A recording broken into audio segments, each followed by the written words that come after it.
Pinupuri ka namin, O Diyos, Ama, Anak, at Espiritu Santo.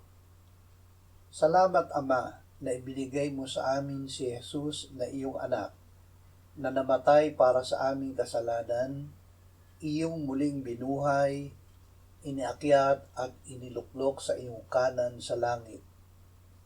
Salamat na ibinigay mo sa amin ang iyong banal na Espiritu at sa pamamagitan niya ay ibinuhos mo ang iyong pag-ibig sa aming puso. Ama, ikaw na tumawag sa amin ay banal. Kami ay magiging banal sa lahat ng paraan ng aming pamumuhay. Upang masunod namin ang iyong salita, kayo'y maging banal sapagkat ako'y banal. Amen.